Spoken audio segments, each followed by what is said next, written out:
Hello and welcome to the latest episode of the Celtic View podcast, and I'm delighted to be joined on this episode by Fran Alonso, the manager of Celtic FC women's team. Fran, it's the big countdown this week. I know the preparations have been going well. Sunday, it's the return of competitive football. I can only imagine how pleased you and your team are about the fact you're going to be playing a game. Yeah, I mean, it's been a long time.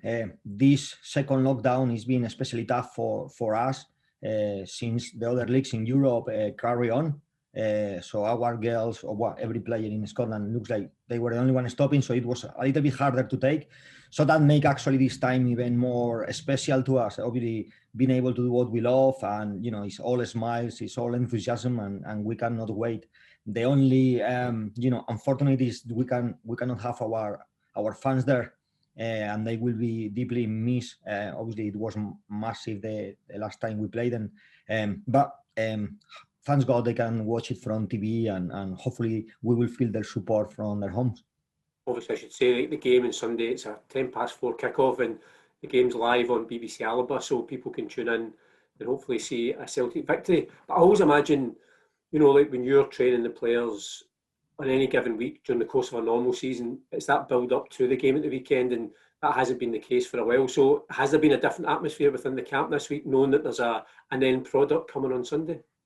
Yeah, definitely, 100%. So think about this is our fourth week since we are back. It's the same amount of preparation for every team.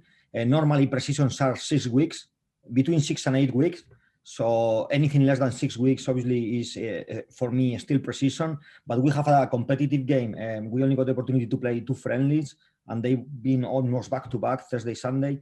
So obviously, we are far away from being, properly prepared. So we have to balance between obviously the team we are going to face on Sunday and the preparation, because it's going to be a very long season. A lot of fixtures from here till the 6th of June, 14 games. For girls that are not used to, compete Wednesday, Sunday. So we have to give priority actually to the preparation and the health of the players. But knowing that obviously, when we were this batch, we have to win or try to win against obviously the 13-time champions. So despite we are the underdogs, we will try to first to keep everyone safe, no injuries, and then to try to win the game, of course. Yeah, because you're kind of touching on one of the other challenges you're going to face as manager is the fact, as you say, 14 games that we've got to play in a very short space of time. So as well as picking your best team, you've got to make sure that everybody's as fit as they can, trying to avoid injuries that sometimes come just with the demands of so many games in such a short space of time. Yeah, exactly is what you say. We thought maybe to send a couple of players on loan so they could get these minutes. But because of the fixture congestion we are going to have, we actually kept a very big squad, and we are going to use all the players. So everyone is ready. Everyone knows that their time will come. So in a way, it's very positive because everyone is switched on. So the quality in the training session has improved a lot. Everyone know that that weekend can be an opportunity, and if it's not, I know it could be on Wednesday. We'll play again. So yeah, that definitely help in between the healthy competition between players and increase the quality. But as you say, everyone is underprepared. Every team. You cannot prepare in 3.5 weeks for a game against City. If it's a easier game or a game that you are going to dominate, you can rest on the ball. You can keep longer possession spells and try to rest on the ball. But obviously, it's not the case. It's going to be an end-to-end game. 2 very even teams, a lot of quality, and both teams wanted the 3 points, so there is not going to be much time to rest. It's going to be an intense game. So let's hope it goes Celtic way, and as I say, for both teams, let's hope nobody get injured. Yeah, I mean, you couldn't have asked for probably a tougher game to return to action. But I suppose I spoke to you about this before, about the fact that your team has got over that, I suppose, psychological barrier of playing against City and beating City. So the players know that they're capable of it, and there's 90 minutes. There's nothing to stop us getting those 3 points, which is very important given the gap is very small at the top of the table between ourselves, City and Rangers. Yeah, definitely, Paul. So I like to think game by game. So I'm not thinking about, are we fighting for the league, for a Champions League spot? I know the players got their own goals, and it's important they have them. But for me, it's all about the next game. I think we are good enough to beat City. We have proved it before the first lockdown. Great game. In the last minute, we score. We say a lot about the team because we kept fighting, we kept believing until the last kick of the game. The draw wasn't good enough. Fans tell me, we don't celebrate draws at Celtic, so we have to go for the win. Even when you are 1-1 against the champions, it's not good enough for us. We always try the best, knowing that sometimes you will lose, but we will definitely try our best. We are not scared. We know they are a very, very good team. We know on paper they are the favorites. We are happy to be the underdogs, but definitely it's not going to be easy for them to beat us.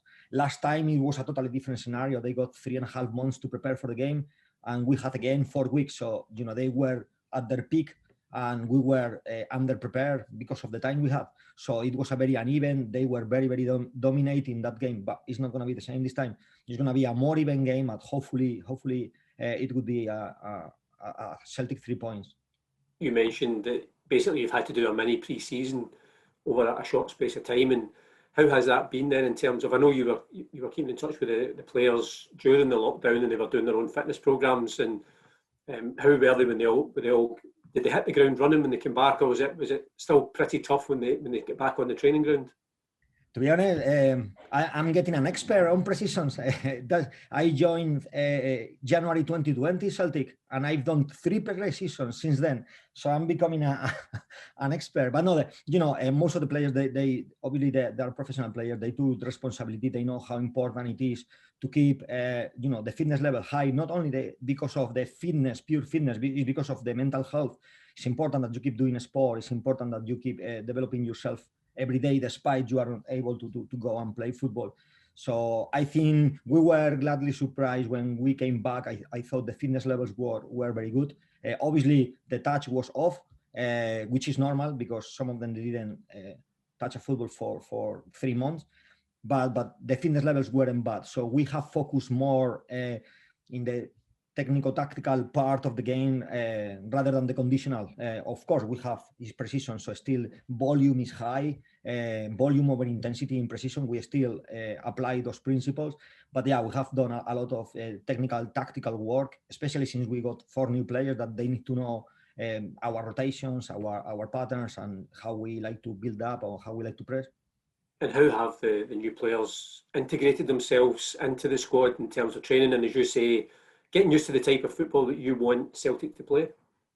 Yeah, I think obviously we got a very, very good group. So we got some of our more senior players. They are brilliant integrating new players. So I feel, when a player come here after a week, they're already like part of the family. So that's credit to the girls. They are very, very good welcoming new people. It's a very open atmosphere, a very family-like atmosphere. So I think that they are completely settled. They are all the time joking. They seem happy. I ask them how they are, and they are buzzing to be in Glasgow and at Celtic. And in terms of football, we are getting there. It's not the end product yet because obviously in 3 weeks to learn, we got a lot of principles, sub-principles, sub-principles. So it's too much to learn in only 3 months. But they are improving every day, which is the important thing. What you are. So obviously we give priority to these concepts that will make the biggest impact to begin with, and they are getting these concepts quite good. We are quite happy, especially Sunday in the friendly, the second half. The first half we were good, the second half we were outstanding. So that for me, some of these players they participate in the second half. So it's very, very positive. I think if we get to see them on Sunday, I think they all will contribute in a positive manner to the team. And obviously the players, as I say, I'm guessing this week, the excitement levels will be up because what they want to do is they want to train to play. But for yourself as manager, you must be really looking forward to Sunday afternoon and getting your team back out in the park and, again, doing what you do best as well. There is nothing like the game day. I mean, since you wake up in the morning, this goosebumps, the adrenaline levels high. It's just the worst time for me in match day is just the hour and a half before kickoff. That's time what you don't know what to do. You just can't wait to start the game. So we are in this right now. It feels like we are 1 hour and a half from starting the kickoff. So it's aching. We want to play. We are desperate to play. For the players and for obviously for the coaches as well. We have missed so much, and the fact that it's coming this week is very, very exciting. on top of that, it's a game showing TV. For me, that's very, very important because I know what the women team mean for most of the Celtic fans as well. Now also with the men season getting to an end, it's time to focus as well at the men and the women. And I think it's important that they get to see us. And, hopefully, as I said before, hopefully we can feel them in TV. And still, even if they are not there, we can think about them when we play. Because honestly, it's like the 13th player for us when they are there. What I think is good as well this weekend is that there's no clash with the men's team. They're playing on the Saturday night. So there's really no excuse for Celtic fans not to tune in on Sunday afternoon at 4:10 and see your team, as I say, fingers crossed, getting those 3 points. Yeah, I think they will. To be fair, when I find people on the streets or when I talk to fans online, or everyone looks pretty excited. They have what time is kickoff? Well, they look pretty excited about the women team. So hopefully it's a weekend where Celtic fans can celebrate 2 wins. Let's hope for that. It's funny. I think that as a fan. And again, even I've spoke to some of the players that they obviously have targets and some of the targets go beyond the next game. But it's interesting, you said already, as manager, you can't allow yourself to look beyond the next game because your whole focus and preparation has to be in those 90 minutes. But, there is so much this team, you kind of get the feeling there's so much this team can achieve this season. Yeah, definitely there is quality there. There is quality, there is very good fighting spirit within the team. You see how many games against Rangers, won in the last minute, against Glasgow City, when we play at home, won in the first minute. Against Forfar, we were 2-0 down with 2 minutes to go. We managed to get a point from the game. So there is so much belief and fighting spirit. So and there is a lot of talent. Of course, we are fighting against 2 teams that one is obviously they won the last 13 leagues in a row, which is unbelievable. And obviously they got this title of favorites, and rightly so. So that's the team to beat. And then we got another team which has also become professional like us, and they invest massively. So on paper, potentially we might be the 3rd favorites. But for me, as I say before, the only thing that matters is try to get the 3 points Glasgow City. Of course, if you talk to the players, they will talk about, they would like to be fighting for the league, for the Champions League. And I like them to have these goals and ambitions. But for me, it's very, very important to just focus on the game, 3 points. I don't know what is going to happen later. Right now, it's all about City. It's all about the game plan. And it's all about trying to get the 3 points. And then after that, we enjoy one day. So if we win on Sunday, then it's going to be big celebration. And then the next day, start to train and think about Hearts on the weekend. That's until we finish the season. That's the life. But I think it's very important to focus in the next game, not to get lose concentration thinking about what might happen in the next 4 or 5 games. One game at a time. Yeah. Well, I'm hoping that everybody who's watching this today, it's going to be Easter Sunday. Everybody will get their Easter eggs. There's no better way than to sit eating those Easter eggs and watching Celtic playing Glasgow City. It's 4:10 on BBC Alba. Fran, as I said right at the start, it must be great for the team and for you to be back playing competitive football. And I think everybody's just hoping that we get the season back up and running with a good and impressive victory over Glasgow City. I really hope so. I really hope so for us, of course, and mainly for the fans.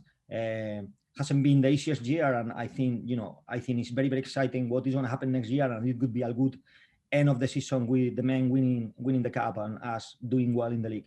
That's what I wish for all the Celtic fans. So yeah, I hope to see you. I won't see you really, but I hope you are all seeing us on Sunday at 4 at 4:10. Well, fingers crossed, and good luck on Sunday. Thank you very much.